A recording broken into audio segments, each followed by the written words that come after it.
VBA learning series में last video में हम लोगों ने डेटा टाइप के कॉन्सेप्ट, तो आगे के वीडियो में उन्हीं नंबर ऑफ डेटा टाइप्स के बेस पे जो एग्जांपल है उसको एक्सप्लोर करना चाहूंगा, जिससे हमें उन डेटा टाइप्स का जो लिमिटेशन है उसका पता चले। इनिशिएटिव लिया है, क्या हुआ? ब्रह्मांड। तो अब उसी सीखे हुए डेटा टाइप के कॉन्सेप्ट को प्रैक्टिकली इंप्लीमेंट करके देखना चाहेंगे, टेस्ट करके देखना चाहेंगे कि जो बताया गया है, चाहे वो बाइट हो, इंटीजर हो, सिंगल हो, डबल हो, स्ट्रिंग हो या अदर कोई भी डेटा टाइप हो, उसका लिमिटेशन क्या है, वो इन एग्जांपल के जरिए समझने की कोशिश करेंगे। सबसे पहले मैं एक सबरूटीन ले लेता हूं और डेटा टाइप 1 कर दिया इसका नाम, और यहां पे मैं एक ले लेता हूं वेरिएबल, मान के चलते हैं ए एज बाइट। सबसे पहला डेटा टाइप आपका यही है, और यहीं पे लेता हूं मैं डिम बी एज बाइट। आप ये अलग अलग से भी लिख सकते हो या इसको इस तरीके से भी लिख सकते हो, डिम ए एज बाइट और कॉमा ऐसे पास कर सकते हो, बी एज बाइट कॉमा सी एज बाइट। मतलब आपको बार बार डिम पास करने की जरूरत नहीं, आप इस तरीके से भी लिख सकते हो। लिख दिया, और अब ए और बी और सी अभी तो सारे के सारे ब्लैंक हैं, उसमें कुछ भी वैल्यू असाइन नहीं किया गया है। मैं वैल्यू असाइन कर देता हूं, ए की वैल्यू 50 और बी की वैल्यू असाइन कर देता हूं 100। आपने दोनों के अंदर वैल्यू असाइन कर दिया, और वैल्यू असाइन कर देने के बाद अब सी इक्वल टू कर देता हूं ए प्लस बी, और डिस्प्ले में मैसेज बॉक्स दिखा देता हूं और इसमें डिस्प्ले करा देता हूं मैं सी। अब आप बताइए क्या करेगा? बहुत ही छोटा सा थोड़ा मैंने लिखने की कोशिश की है। इसमें क्या करेगा? ए एक ब्लैंक वेरिएबल है, बी एक ब्लैंक वेरिएबल है, जिसके अंदर एक में 50 असाइन कर देगा, दूसरे बी में 100 असाइन कर देगा, और आपने बोला C equal to A plus B मतलब 50 प्लस 100, और वो डिस्प्ले किसके अंदर करेगा, मतलब स्टोर किसके अंदर करेगा? सी के अंदर। और डिस्प्ले में आपने सी को दिखाना है तो 100 प्लस 50 150 आपको आउटपुट में दिखा देगा इस तरीके से। ये रहा आपके सामने 150। लेकिन मैं जो चाहता हूं ये, अब नेक्स्ट टाइम मुझे ए की वैल्यू 200 करना है और बी की वैल्यू 300 करना है, तो प्रॉब्लम हो जाएगा। मतलब अगर मैं इसकी वैल्यू चेंज करना चाहूं दोनों की, तो ये बार बार मुझे प्रोग्राम के अंदर आना पड़ेगा, तब जाकर मैं चेंज कर सकता हूं। मैं ऐसा नहीं चाहता हूं। मैं इसको कमेंट कर दे रहा हूं 1 मिनट के लिए, इसकी जरूरत नहीं मुझे।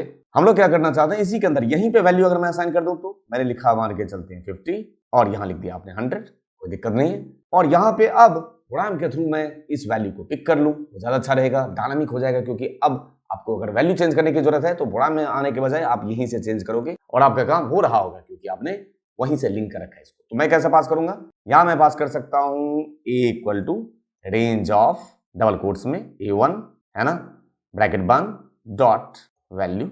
उसी तरीके से B equal to range of A2 dot value. इस तरीके से आपको बेनिफिट क्या मिला? वैसे तो देखा जाए आपने ऊपर भी लिया हुआ है, लेकिन ये जो है आपको प्रोग्राम में जाके बार बार चेंज करना पड़ेगा, वो आपको यहां करने की जरूरत नहीं है।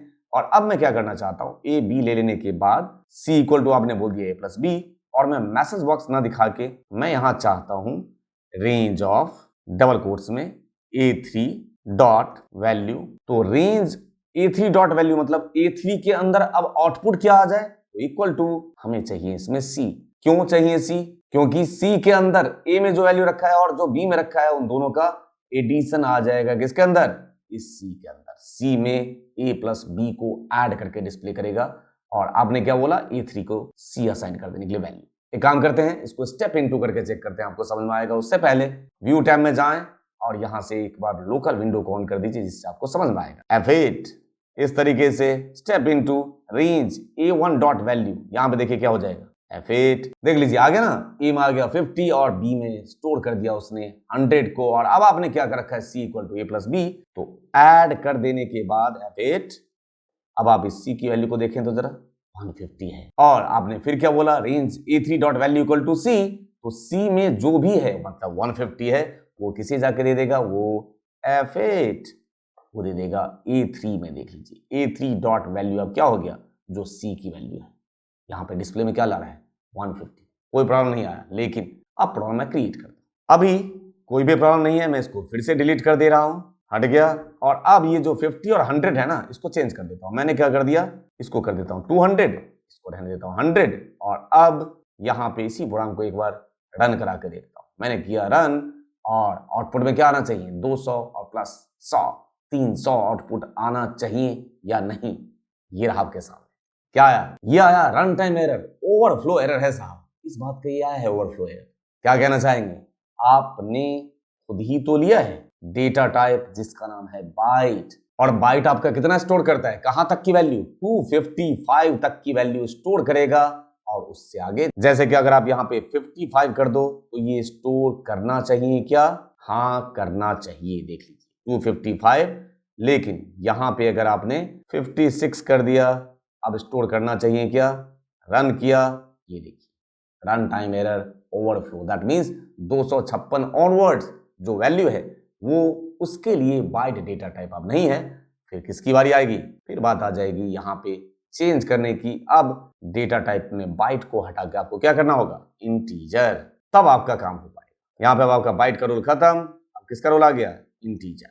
और अब अगर मैं इसको रन कराऊं 56 वाले को, ये रन करके आउटपुट दिखा देगा। आउटपुट दिखा दिया और इसकी वैल्यू फिर से चेंज कर देता हूं। यहां पे ले लेता हूं 32767 में 56 ऐड करो, रन करिए तो जरा देखिए ओवरफ्लो 32,767 तक पॉजिटिव वैल्यू लेगा, है ना। उसके बाद जो वैल्यू है निगेटिव हो जाता है किसके केस में? इंटीजर के केस में। आपको पता है इंटीजर की लिमिट कितनी होती है? 32767 तक पॉजिटिव, उसके आगे निगेटिव। इसी तरीके से इसको हटा के अगर मैं लॉन्ग ले लूं, उसकी लिमिट और ज्यादा होनी चाहिए। देख लीजिए लॉन्ग, ये सारे आपको दोबारा खुद से प्रैक्टिकली एक्सप्लोर करने हैं, ठीक है। मैं आपको ब्रीफ करने की कोशिश कर रहा हूं। अब आपने तो लॉन्ग ले लिया, इसमें तो कितना भी ज्यादा वैल्यू ऐड हो जाएगा। देखते हैं एक बार टेस्ट करके। इस तरीके से वैल्यू डाल दीजिए और इसमें भी डाल दीजिए। यहाँ पे मैंने नीचे वैल्यू कुछ और डाल दिया इस तरीके से। और अब इसको रन करा के देखते हैं। यहाँ से रन, आउटपुट आ गया एक्सपोनेंशियल के साथ।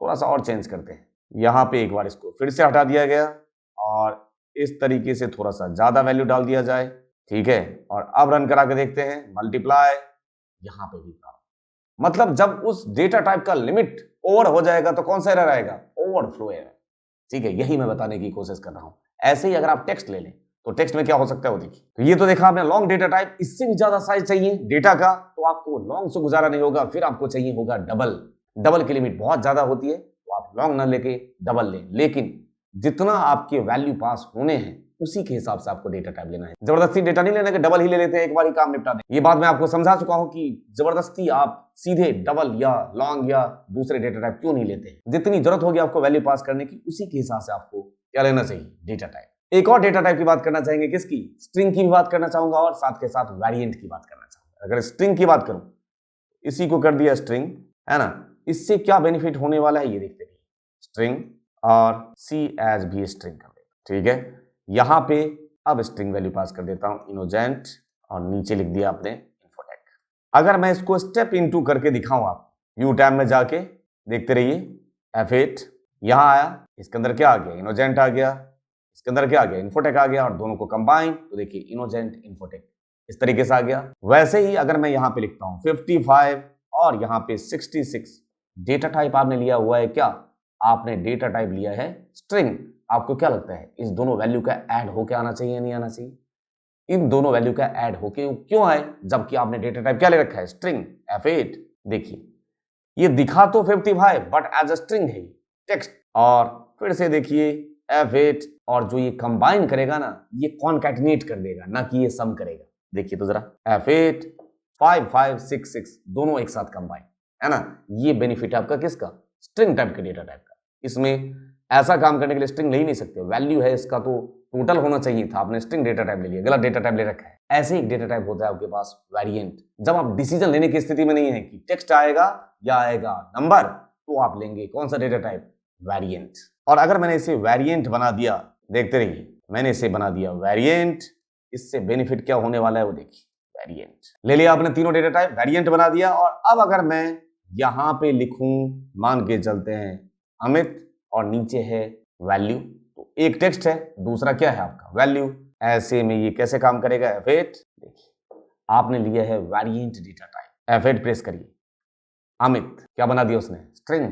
देख रहे हैं F8 फिर से प्रेस, इस बार लिया आपने 66, उसने क्या बना दिया उठा के? डबल।